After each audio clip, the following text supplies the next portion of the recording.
le secrétaire général du palais qui le dit.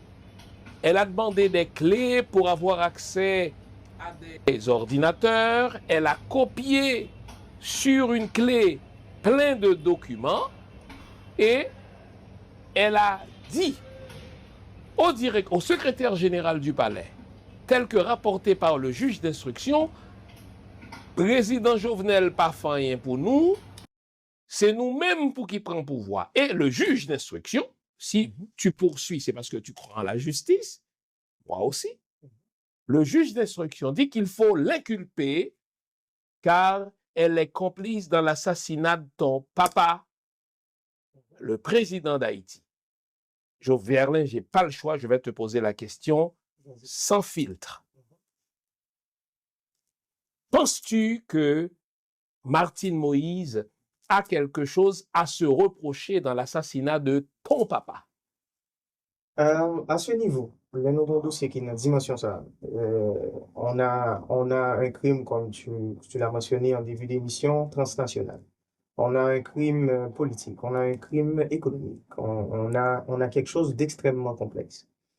Et la chose qu'il faut vraiment faire attention, ça aussi tu l'as mentionné en début d'émission, c'est le fait que justement, dans la progression de ce dossier, tu peux voir que on vient commencer une histoire qui a créé histoire qui a créé histoire qui a créé histoire, et le tout, c'est tellement bien fait pour pouvoir enlever le focus sur ça que nous avons supposé mettre là. Okay? Cependant, ce que ma belle-mère a fait les jours qui ont précédé l'assassinat de mon père, ce qu'elle a fait pendant, ce qu'elle a fait les jours d'après, il y a une même importance dans les yeux que n'importe l'autre monde qui posait à peu près le même gestion. Et comme je l'ai dit tantôt, c'est comme si nous étions dans une salle de cinéma, il y avait 100 personnes, il y a un monde qui mourit, j'ai 99 suspects. Donc, pour toi, Martine Moïse est suspecte. J'ai les 99. Non, je vais te relancer parce que les gens nous regardent. Je sais que c'est délicat, c'est ta belle-mère. Mais moi, je n'ai pas, moi, à m'embarrasser de ta délicatesse qui est tienne. Moi, mon but, c'est de te sortir de ta zone de confort. Tu peux y rester, mais le public doit sentir que moi, je veux t'en sortir. Il ne s'agit pas d'un journaliste qui a rapporté quelque chose, Joe Verlin, là. Il ne s'agit pas d'un Jean Fils-Aimé qui avait émis une hypothèse le jour même de l'assassinat. J'avais dit que Martine Moïse est une suspecte. J'assume. Et heureusement pour moi, tout ce qui s'est déroulé après confirme mon hypothèse. Si tu engages des cabinets, surtout à l'international, je ne sais pas si au niveau national tu en engages aussi. Bon.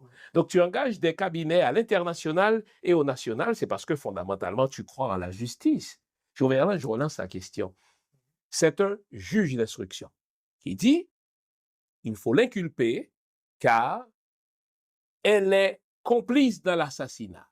Là, ne me parle plus du fait qu'on est dans une salle de cinéma, il y a une personne qui est assassinée, 99 sont suspectes. Moi, je pose la question sur l'une des 99 personnes. Les gens veulent savoir. C'est important.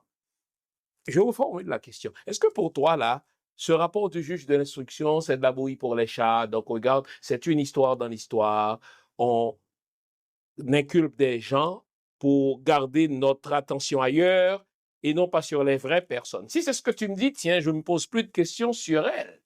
Si tu dis, ma conviction personnelle, c'est que le juge d'instruction nous a fourrés. Tu es au Canada, tu sais ce que ça veut dire? Il nous a baisé ben raide. Ça veut dire, il veut créer une distraction pour qu'on oublie les vrais commanditaires. Que vaut pour toi cette ordonnance, Joe Verlin?